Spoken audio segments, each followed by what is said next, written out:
You are good to go. You're good. You're on. Mics are on. We will reconvene the special meeting of the Folsom City Council. Mr. City Attorney, is there any final action to report out? Good evening, Madam Mayor. No final action tonight. Okay, then we will adjourn the special meeting and call to order the regular meeting of the Folsom City Council on Tuesday, February 11th, 2020. Would the clerk please call the roll? Councilmember Kozlowski. Here. Sheldon. I'm sorry, Gaylord. Here. Howell. Here. Aquino. Here. And Sheldon is absent. Okay, if you'd all please rise and join me in the Pledge of Allegiance. To the flag of the United States of America and to the republic for which it stands, one nation, under God, indivisible, with liberty and justice for all.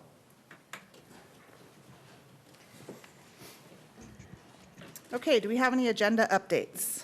You have one update this evening.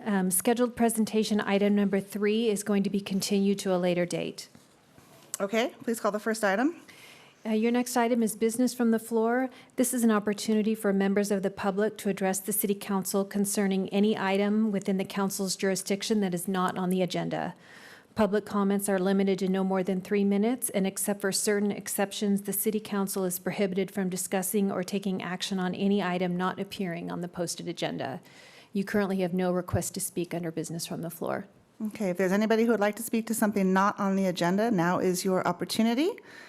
But seeing no one, we will move to the next item, please. Okay, your first scheduled presentation tonight is a resolution of commendation honoring the Folsom National Charity League for their community service. And we would invite Amy Gillum and Celia Blount to meet the mayor at the podium.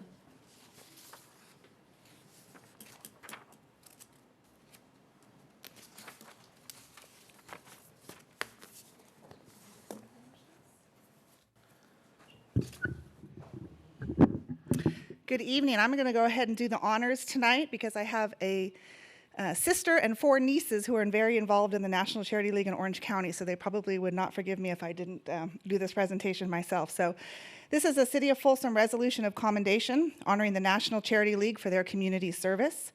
Whereas National Charity League is a national nonprofit organization comprised of mother and daughter members and specifically designed for young women in 7th to 12th grades. Their mission is to foster mother-daughter relationships in a philanthropic organization committed to community service, leadership development, and cultural experiences. And whereas the Folsom chapter of National Charity League, Inc. was founded in 2017 by Folsom resident Amy Gillum. Amy worked with NCL, Inc. and determined the Folsom area could support a local chapter. And whereas Folsom received its official NCL, Inc. formation March 17, 2017, the founding board of the Folsom chapter was comprised of visionary women, and the successful start was the direct result of their initial leadership and mentorship. And whereas currently the Folsom chapter has grown to more than 200 members and supports a variety of philanthropies in and around the Folsom community, including children's education centers, food pantries, children with special needs, U.S. military, environmental preservation, and senior care. And whereas over the past 2 years, the Folsom NCL has provided more than 600 volunteers and hundreds of hours annually for parks and recreation events, Community Service Day, Veterans Day Parade, and Wild Nights and Holiday Lights at the Zoo Sanctuary.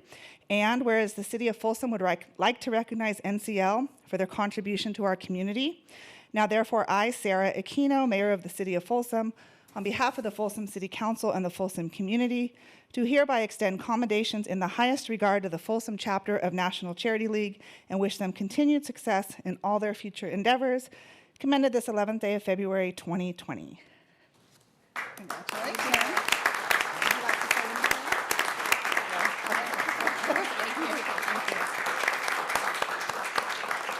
If you're part of NCL, why don't you go ahead and stand so we can see who else here. Obviously, we don't have 200, but we have a good showing. So. Okay, thank you very much. Thank you. Next item. Okay, your next item is item number 2. This is a resolution of commendation honoring the Folsom Concert Association for receiving the 2019 Folsom Arts Achievement Award. Receiving tonight will be Mark Alleman, Chair of the Arts and Cultural Commission, along with Tom Hellman, the Recreation and Community Services Manager. Come on down. Come up now too? Okay. So I'm just having all the fun tonight. I'm going to do this one too because my daughter is a musician. She's a violin performance major at UOP, and she was the recipient of a generous scholarship from the Folsom Concert Association last year. So, City of Folsom Resolution of Commendation honoring the Folsom Concert Association for receiving the 2019 Folsom Arts Achievement Award.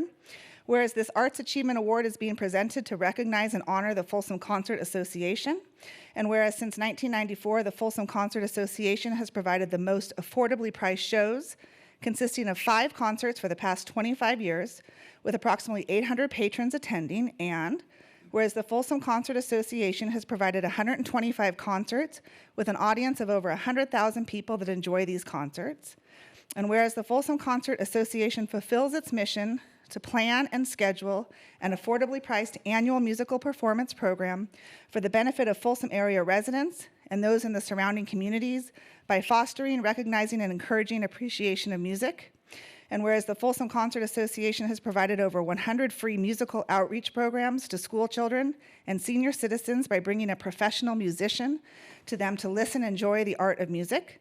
And whereas the Folsom Concert Association has awarded $38,000 in performing arts scholarships to students pursuing a musical or theatrical arts education at a college or university since 2011.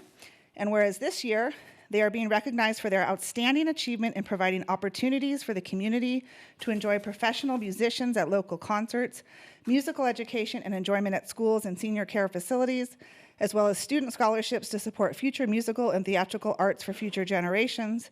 Now, therefore, I, Sarah Aquino, Mayor of the City of Folsom, on behalf of the Folsom City Council, the Folsom Arts and Cultural Commission, and the Folsom community, do hereby extend commendations in the highest regard to the Folsom Concert Association for receiving the 2019 Folsom Arts Achievement Award, passed and approved this 11th day of February 2020.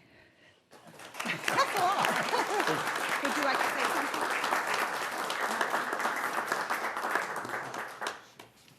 Well, Folsom is a wonderful place to live in. It's because of people like Greg that have done so much to make it that way for many years, I understand, in many capacities. Yes. So an award well earned. Thank you. Thank you. I want to thank the City of Folsom. We started in 1994. Dick Mers was our founder, and he was involved with city activities and the Lions Club, and they sat around his kitchen table in 1994. There's Bob Holderness. He was one of the first founders, and he was also the mayor at the time. Yeah, I believe he was. And they finally got their nonprofit incorporation in April of 1995. So we're celebrating our 25th year, and we're excited. It's the best kept secret in Folsom. We have 5 concerts a year at Harris Center. Tickets are $16 to $22 on a subscription basis, or $35 each on non-subscription basis. So we've got great artists, national and international artists come, and I'm going to have my board members stand up that are here. Got Yvonne Gordon and Bobby and Paul Schmidt, Kathy Cunningham, Isla Dubin, and Mary Lee Dunn. So then we have 13 board members, and some of them couldn't make it tonight.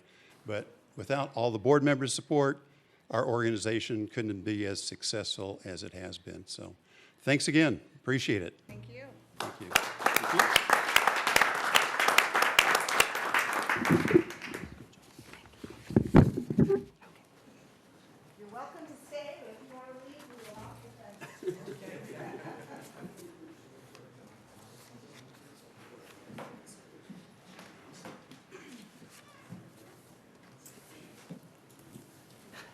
Okay. Looks like the next item is ready to go. Your next item is item number 4, is the city manager's financial report, including CAFR findings for fiscal year 2019 and the fiscal year 2019-20 second quarter financial report. And I know I don't have to say it, but we are continuing with our practice. Ms. Tamani, you get to go all the way through your presentation. We will hold our questions and comments until you're done. Okay, thank you.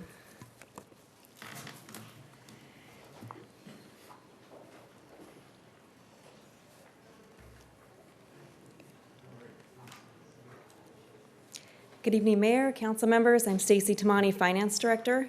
Tonight, I'm going to give you a brief overview of the fiscal year 18-19 Comprehensive Annual Financial Report, otherwise known as the CAFR, which is the official audited financial statement of the city. I will also present the financial results for the second quarter of this year, fiscal year 19-20, covering the period from July 1st, 2019 through December 31st, 2019. This first slide presents the results of the last two annual reports. We have fiscal year 18 here, fiscal year 19 here.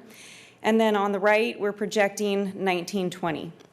The CAFR results for fiscal year 19 in the middle is what we'll be focusing on right now.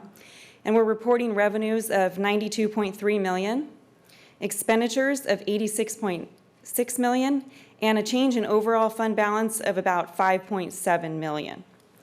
Now I put a line down here, adjustment for transit annexation, because between the two fiscal years, 19 and 20, we annexed the transit operations to Sacramento Regional Transit, and that created some financial transactions that brought fund balance up in fiscal year 19 by about $2.9 million, and when all of the transactions are completed in fiscal year 20, brings fund balance back down by 2.9. So in the change for fund balance in fiscal year 18-19 here, this is higher than it would have been without this 2.9 million for the transit annexation. So we ended the year with unassigned fund balance of $17.4 million, 20.1% of expenditures, fiscal year 19. Moving on to our projection here for 19-20, we have our revenues projected at $92.7 million, our expenditures at about $96 million. So that's a change in fund balance of $3.4 million going down. Our expenditures are projected to exceed our revenues. But again, we have this adjustment here for the transit annexation. When we take that out, we're projecting to end the year with unassigned fund balance at about $17.9 million. So a slight increase of about $500,000 from the prior year. And our percentage of expenditures, about 18.6%. Your next slide here is a chart of the unassigned fund balance. And this is for the last 12 years. What I wanted to show in this chart is you can notice in the last 3 years here, and then also our projection for fiscal year 20, that although the total dollar amount is slightly trending up, we're seeing here the unassigned fund balance as a percentage of expenditures really maintaining its average of about 19%. So I put this up here because we've mentioned before that in order for us to increase our percentage of fund balance that we have as our unassigned fund balance, we need to be putting in larger amounts to our reserve every year in order for our percentage of unassigned fund balance to keep up with our actual expenditures each year. Moving on to take a look at the city's major revenue sources. Here we have the results of fiscal year 19 in our first column, our budget for 19-20, and then our projected 19-20 right here in the right column. So the property taxes came in our CAFR at $26.7 million. We have our sales taxes here at $25 million, charges for services at $16, and transfers in at $7.3 million. Comparing the budget to the projected amounts, we have property tax coming in right at budget. We've reduced sales tax down by about $650,000 from the budget. And this is just because our results aren't coming in quite at budget where we had expected. Still up above the prior year, but this is just flattening out. We also have our charges for services coming in slightly above budget, but below the prior year.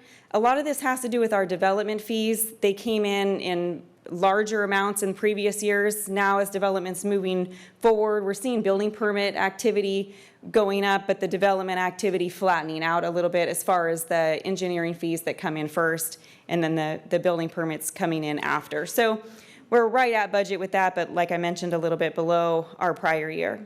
And transfers in, we are expecting it to be right at budget. Digging in a little deeper into our general fund revenues, we have vehicle license fees coming in right at budget. Park and recreation fees, a little bit below budget, but right where we were last year, ending our 18-19. We have ambulance fees projected to come in at $4.3 million, about $300,000 over budget, about $250,000 above the prior year. Here's development fees just on our own. They were in charges for services on that past slide. So you can see that we're below the prior year. We came in at $3.9 million. We're projecting them to come in at about $3 million. But our building permits, we're projecting to come in about $800,000 over the budget. So that's just a matter of how the activity is going right now this year. Here we have the plan area fees. Wanted to put this up here so that you can see what we've received so far in the different categories. Our first line up there is the FPASP. It's the public facilities fee that we're collecting for all of the public facilities such as fire and police stations, parks, trails, library, municipal services center. So far in this fiscal year, we've received about $2.5 million, and we have $5.8 million in that account right now. The other standalone fees we're collecting for solid waste capital, the courtyard capital, transit capital, Highway 50 improvements, Highway 50 interchange, and the off-site roadway fee. You can see what we've collected so far this year and the balance of the accounts on the right side.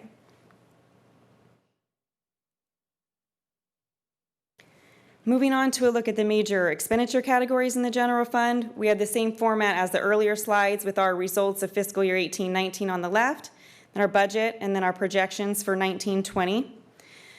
With the new agreements with all the employee bargaining groups, we're projecting salaries to be a little bit above budget here, $938,000. That's about a $2 million increase over the prior year, or 5.6%. We're projecting benefits to be slightly below budget.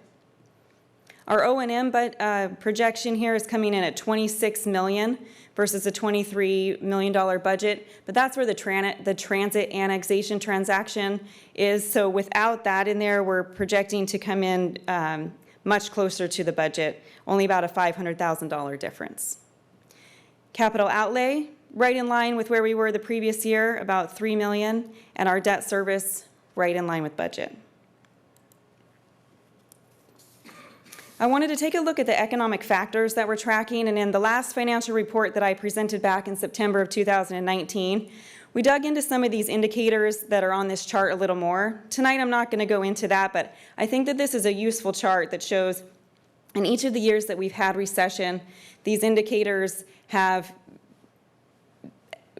ended those years in a recessionary type of category. So right now, as we're looking in the current column on the left, this was as of December 31st, 2019, the consumer indicators are still showing expansion. And these are a lot of the ones that we do hear in the news: housing permits, jobless claims, retail sales, consumer sentiment. So that's all still showing expansion. But some of the other ones we see are turning either yellow or have turned into a red X. And so right now, we're looking at really an overall feeling of just being cautionary, but we also want to note that we're not necessarily in that expansionary growth period that we have been in the past. What that means for us is we're just seeing a flattening out of things such as sales tax because we're not in that expansionary period. But we're just assuming that it's caution right now and to be ready if the scales start to tip towards more of the yellow circles or the red X's. Here we have the Water Enterprise Fund, same format, CAFR results on the left, and then our budget and projected.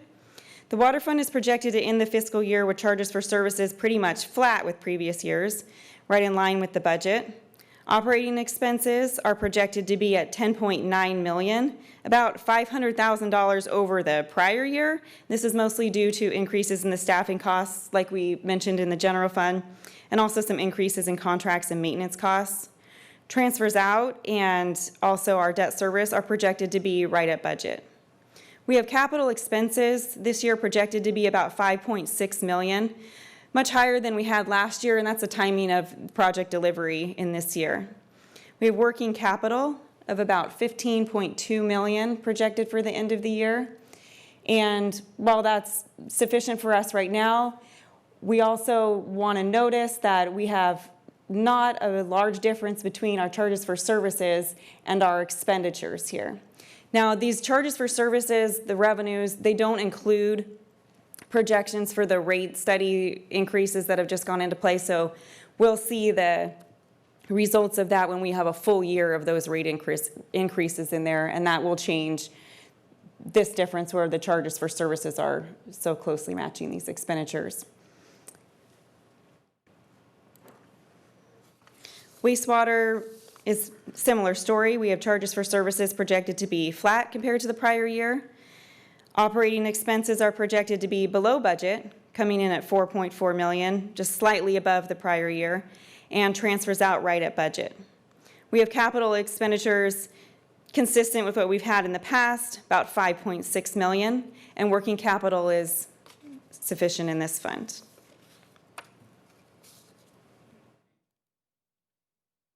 Solid waste is projected to end the year with charges for services just below budget at $11 million, which is right in line with where we were last year, and operating expenses are projected to be just under budget also. In this fund, we are projecting expenditures to exceed our revenues. Again, this is before the new rates have come into play, so we'll expect that to be able to see the full results of that after we've had a whole year in there. Capital expenses are projected to come in at about $1 million. We have that encumbered for solid waste vehicles at this time. And we have working capital of about $6 million, which quickly goes down when we have $1 million difference between our charges for services and our expenditures.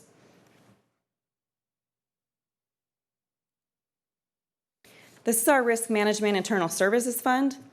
This is used to account for the cost of the city's insurance programs.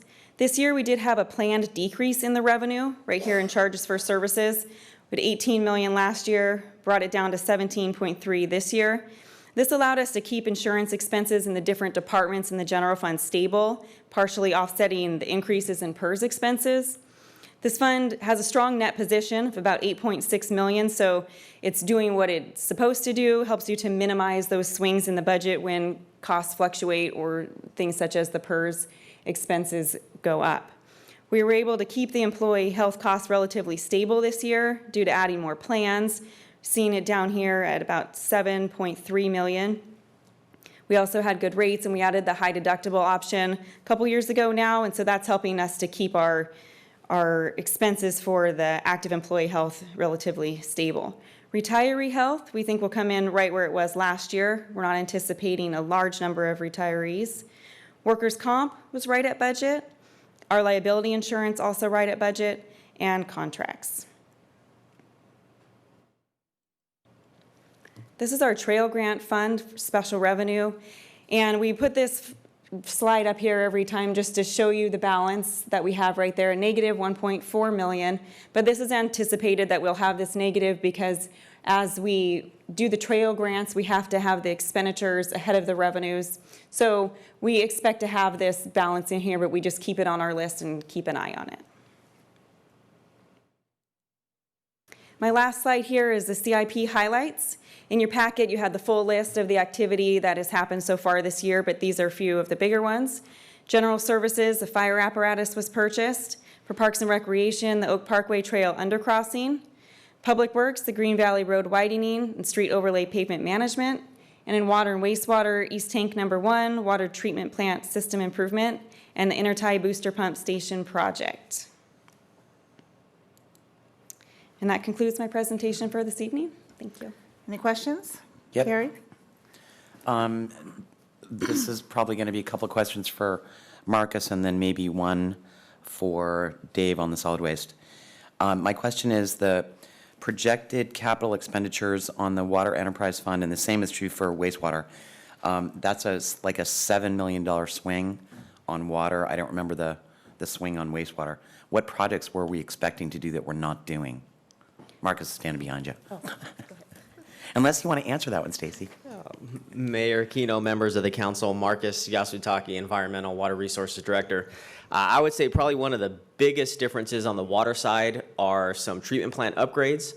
What we had planned for this fiscal year was about a $4.5 to $4.7 million project on the water side, which may have to be, well, will likely be delayed to next fiscal year because there's some proving out that the Department of Drinking Water wants us to do on 2 of our pretreatment facilities before we bid out this project. So they want to ensure that what we are proposing is not going to cause any impacts to the filters at the water treatment plant. So we have to run So it's a test flows. It's a technology question.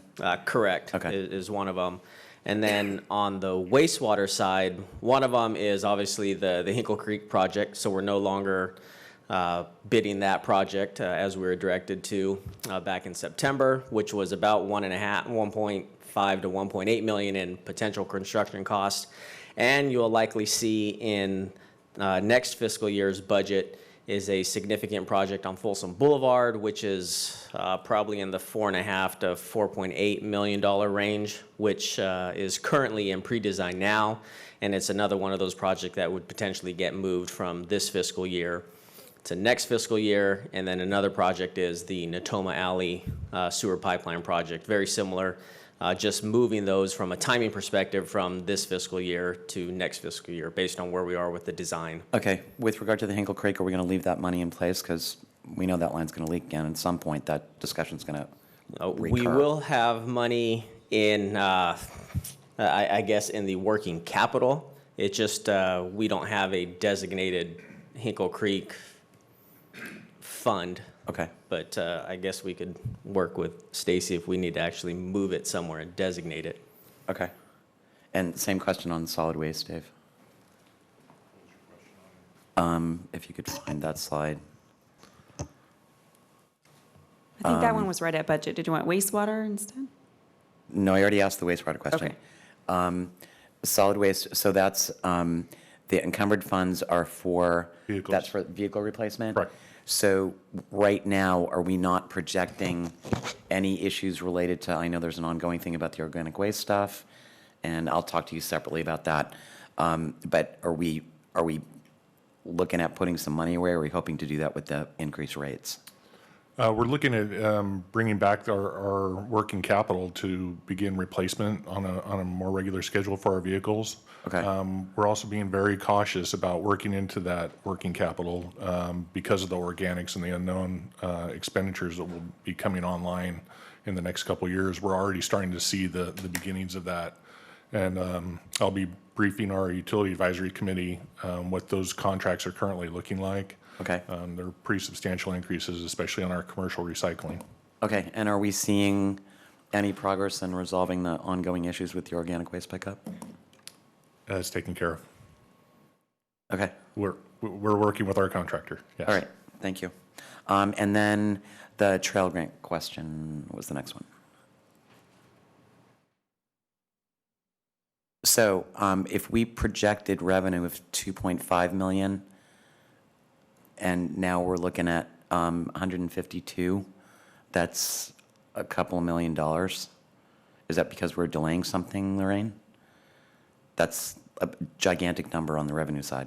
I could try to answer that, and then if you Okay. want more information. A lot of it is the timing and the way that the financial statement works. We don't know when it will be in, so it's more of a receivable.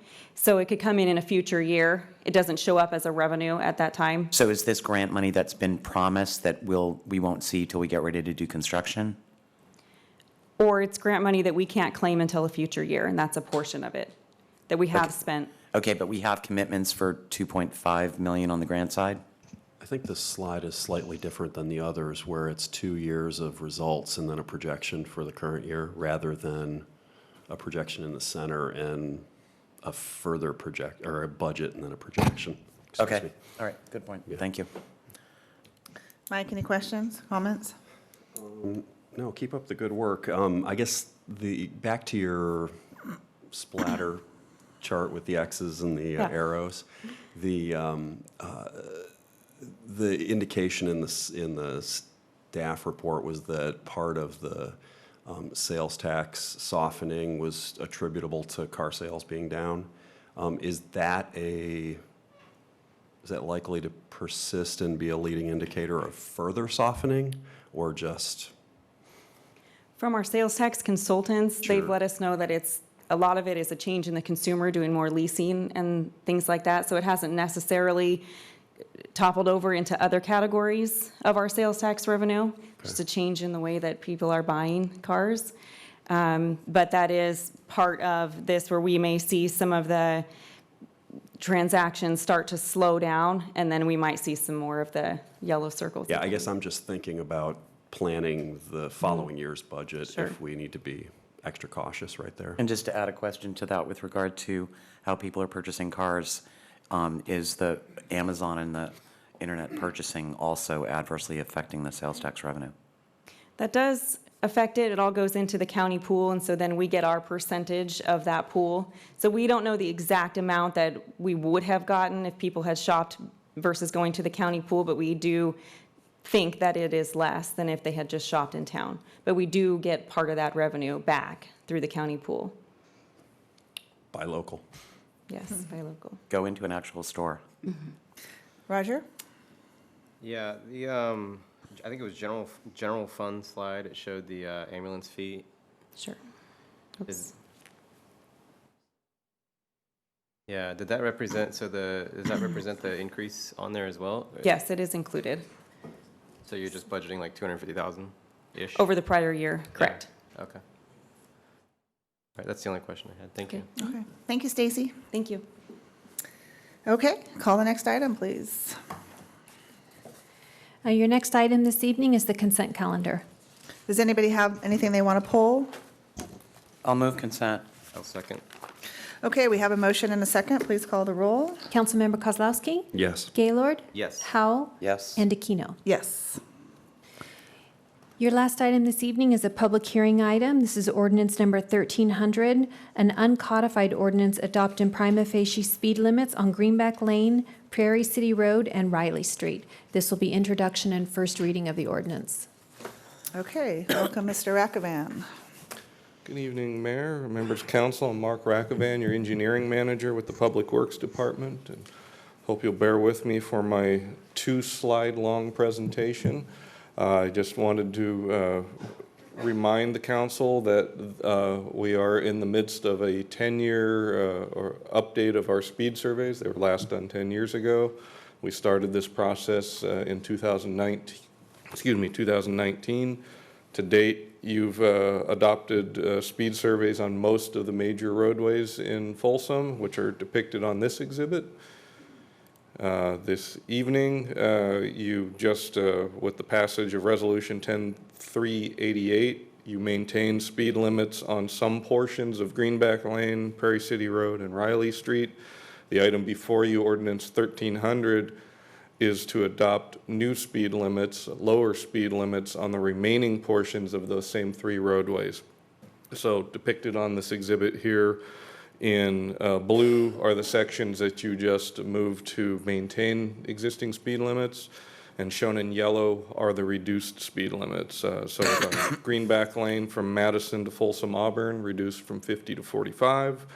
Riley Street between Rainbow Bridge and East Bidwell reduced from 35 to 30.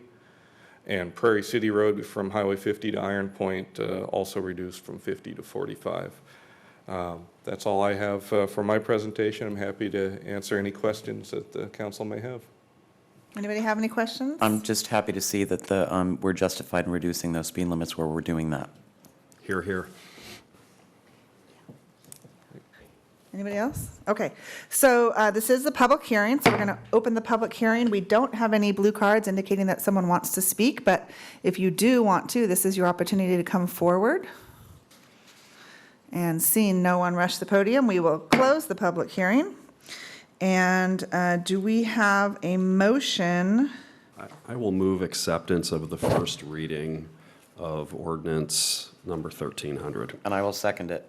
Okay, we have a motion and a second. Please call the roll. Councilmember Kozlowski? Yes. Gaylord? Yes. Howell? Heck, yes. And Aquino. Yes, and that brings us to city manager reports.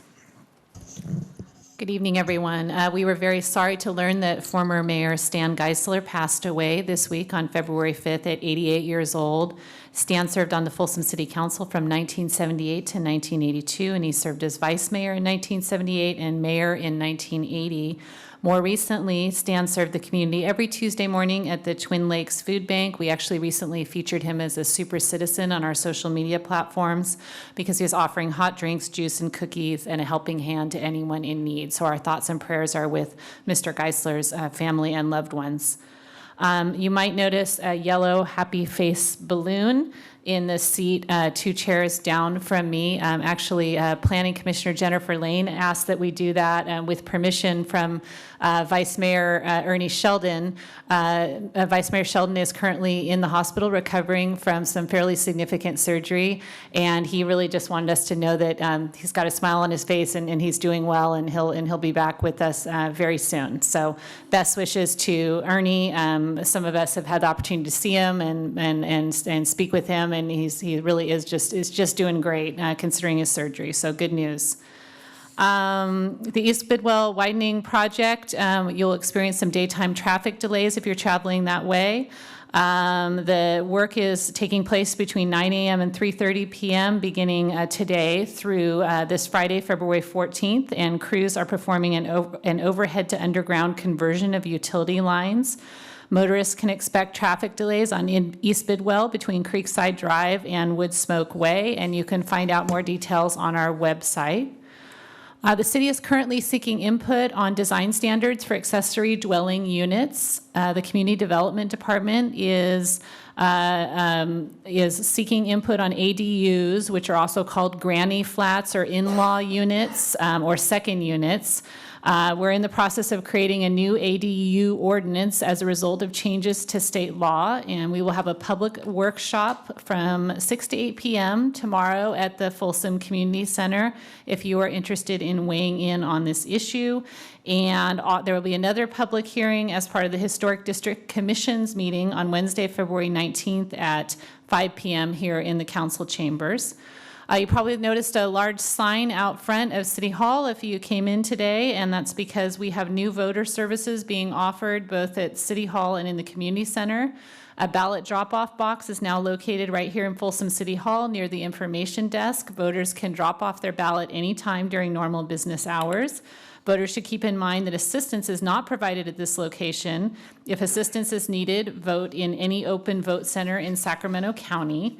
And the Folsom Community Center will host a vote center from Saturday, February 29th through Tuesday, March 3rd, where voters can receive assistance, drop off a vote by mail ballot, register to vote, and update their voter registration. And that vote center will be open daily from 8 to 4 and on Election Day from 7 to 8. And finally, the Folsom Fire Department is recruiting applicants for the CERT training class starting March 17th. Those who complete a required 9-week training course and pass a background check are available to volunteer with the CERT team. The Folsom Community Emergency Response Team Volunteer Program plays a key role in the City of Folsom's goal of protecting and advancing community safety. The training course is free for participants age 18 and over, and you can find out more on our website or by contacting Deputy Fire Marshal Lauren Ono at lono@folsom.ca.us. That's all I have. Thank you. Councilmember Gaylord? I have only two things. One, I posted a link for two students at Folsom High, Sai and Kara. They're raising $100,000 to fight against leukemia and cancer and help benefit families of victims of those. So I posted that link, and I challenge everyone to check it out and contribute to there. And speak to Sai and Kara because they're full of excitement and energy, and they're going to hold a fundraiser gala. Actually, the link has that information too. And then I think the only thing really that was worth mentioning was our mobile council hours. So I had the pleasure of joining Mayor Aquino at Bel Air Folsom, and she started this, she's probably going to talk about it a little more, but started actually hosting mobile council hours on Saturday and actually see some folks that were there. So it was really cool to go, and I appreciate her efforts on that. So with that, I'm good. Thank you. Thank you. Councilmember Kozlowski. Last week, I was part of a delegation from SACOG that took a visit to San Diego, or 2 weeks ago, actually. And we spent 2 days traveling around looking at transportation infrastructure that has been built in the San Diego region. And it was interesting because they have an entirely different amount of money to work with relative to the Sacramento region that gives them the ability to take some really big swings.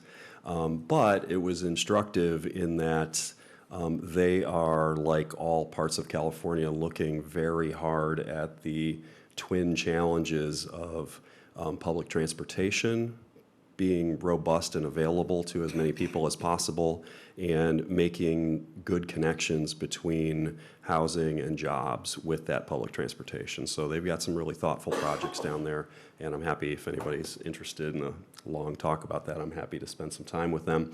Our SACOG Innovation and Government Affairs subcommittee met yesterday on Monday, and it's a little slow time of the year for government affairs because the legislature hasn't submitted all of their bills, but we remain committed to finding ways to move forward the Green Means Go program, which is specifically seeking money from the state for the Sacramento region in order to meet our goals that San Diego is taking a tax at. And then on the innovation side of that discussion, everybody down at SACOG has open ears about ideas that maybe suit the mission of the innovation part of that subcommittee. And I had an interesting discussion with John Allard, the mayor of Roseville, that like Folsom, they have seen an unfortunate uptick in the amount of pedestrian vehicle accidents last year, and that while it may not seem on the surface to be all that innovative, but collectively doing what we can to come up with perhaps common standards for the ways that crosswalks are identified and pedestrians are guided through cities across the region might be useful. So we're going to talk more about that, and I'm happy, again, to chat with anybody who may have some good ideas on that account. Track season is here, and anybody at the middle schools who thinks they can run fast, jump high, or throw things should definitely find the PE teacher that's in charge of that, and we will have some fun up at Vista Del Lago again. Thank you. Thank you. Councilmember Howell. STA continues to have numerous meetings. It seems like we've been meeting at least once a week for the last several weeks relative to coming up with the expenditure plan for Measure A.